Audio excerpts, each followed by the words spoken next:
kay sa atong istorya ta, atong makauban karon ang president sa Parents Mobilization Action Group sa kinika and non-government organization based in Davao City. Ang presidente ani si Ma'am Feby Levi Matthews.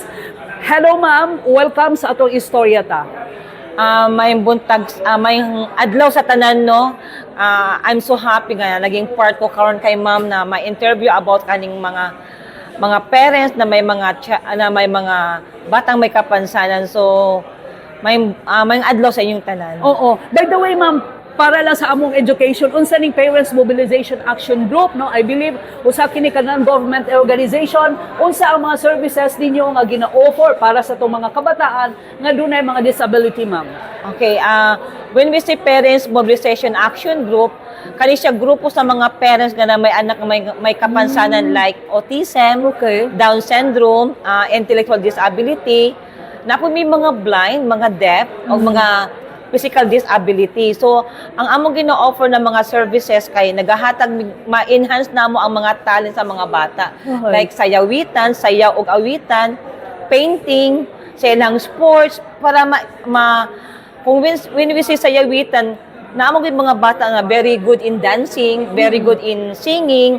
So gusto namo na ipabalo sa mga katawhan na in spite silang disability, they can able to sing and dance na kung say ginahimo sa uban, mahimo po sa among mga kabataan. And then we have also the painting, kanang painting nga na ginahimo namo na para ma-discover namo nga ang isa ka bata ay very good in painting. Okay. So pag ma-discover namo siya na very good in painting, kana nga bata amo na po siyang i-enhance ang iyang skills. Like naami grupo karon sa painting kaning DS Foundation kaya under kay Attorney si Paco na dito sila kay they are very good in painting, nagyo sila kanang ang ilang mga painting ginabaligya sa mga hotel, sa restaurant, o mga other establishment na ang ilang mga painting ginabaligya na. So, na ako'y nagapalit. Kung mapalit na siya, is a one way o nga nag-income na ang mga bata. Kasi, in spite nga ilang disability, na ako dahil sila income, yung anak siya. So, kanang amo mga services nga ginahatag. Ano po sa amo hapog mga parents, na may mga training livelihood, unsa pa ba kanang training on how to handle children kaya na may mga parents nga na i-denial. Oh, okay. So ginadeny nila ilang anak, dili sila kabalo mag-handle. So kami nga mga leaders naghahatag may mga orientation, ginahatag namo ang mga laws para sa parents nga para makasabot po sila. Kay bawal naman tawagon ang among mga anak nga buang.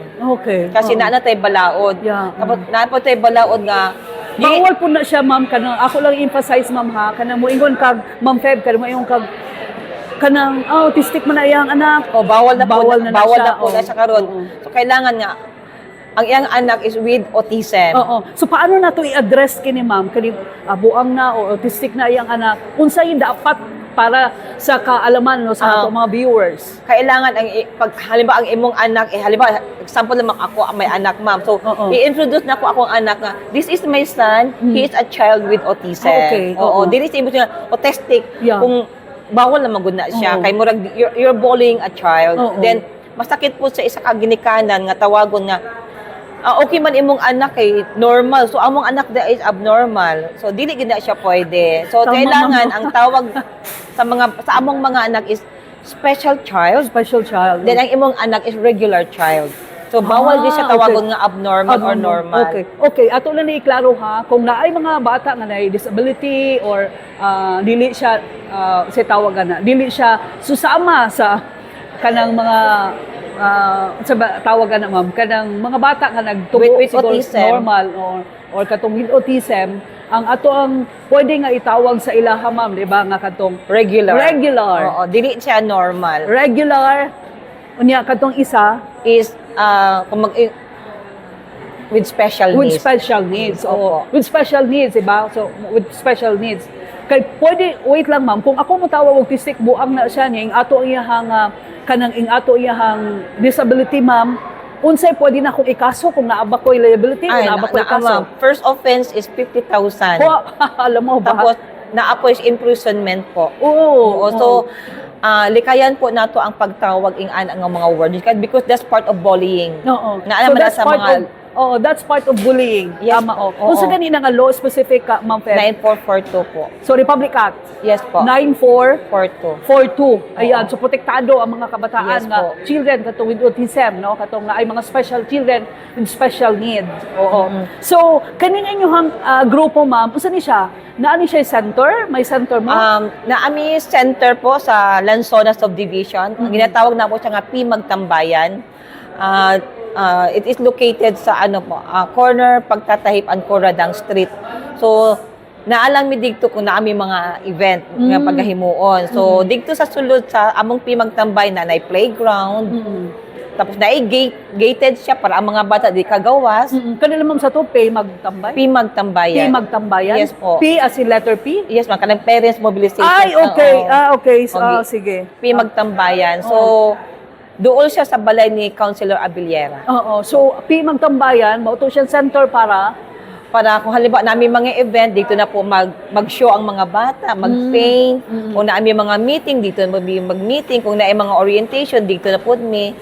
Ana siya, ma'am. Then, kung gusto niyo magpa-member sa PIMAG, welcome po kamutanan with the registration of 200 pesos. Lifetime na siya. lifetime na. Oo, 200 pesos. 200 pesos per child na to, ma'am. Hindi, per parent Per po. parent. Yes po. Kung halimbawa imong anak is tulo, isa lamang ka, 200 gihapon siya. Okay. Opo. So, sa 200 pesos, unsa na ilang pwede ma-avail?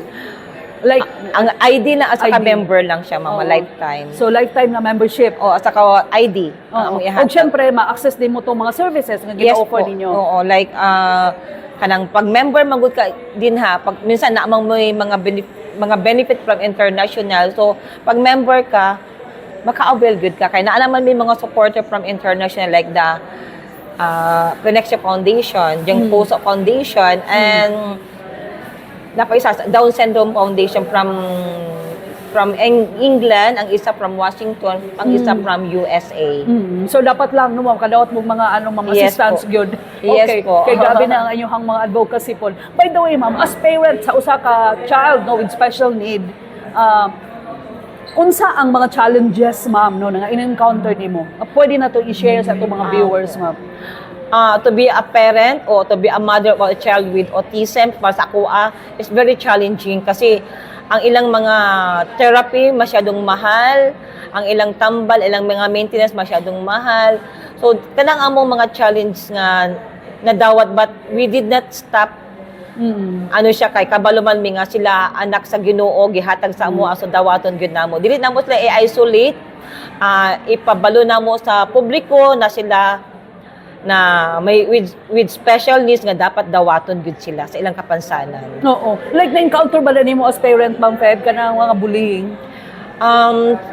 So far, akong anak, parang hindi ko pa man na-encounter kay as a mother, gi-introduce naman gud nako sa akong mga relatives na akong anak with autism, kani iyang characteristic. So, ang akong anak full of love man akong anak.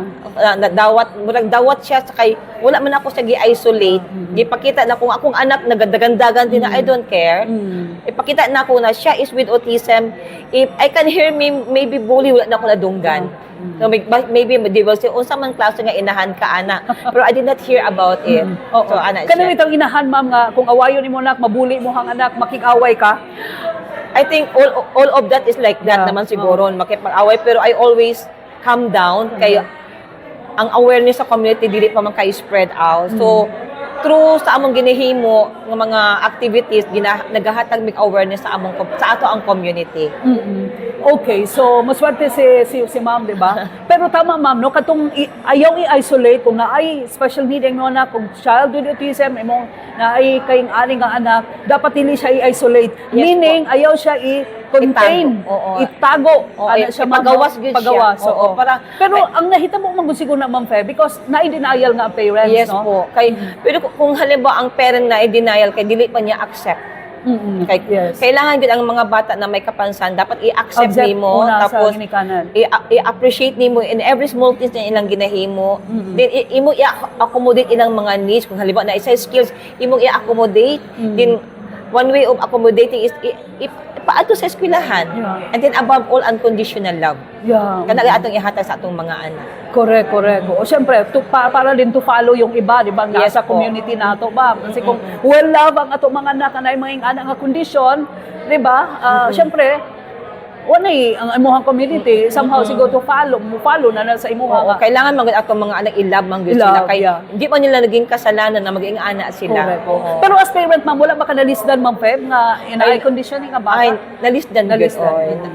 Nakaagit ko kog depression Oh. kay wala ko'y acceptance. Okay. Since na ano ko'y acceptance, wala na parang gaan na sa kuha nga na ako'y child with autism. Parang naanak kay freedom. yes ba? po, nga kay dawat naman siya. Yeah. Pero siguro, ma'am, at first siguro, murag anak ko siguro, no? Murag, Yes it's po. normal sa parent nga kung naay yung anak na kondisyon ng bata. Murag, at first siguro, kana pa murag, naagit tay denial.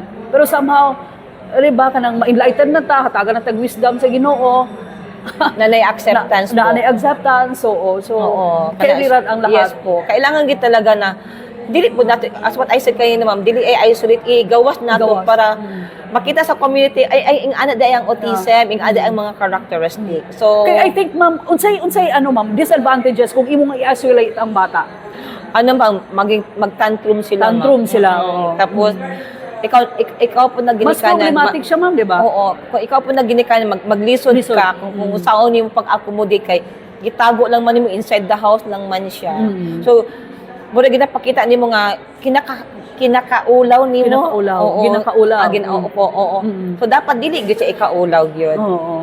Ipagyabang kumbaga kasi yung anay mong anak. Correct. By the way, ma'am, sa ato ang grupo, pila na mo ka mga members?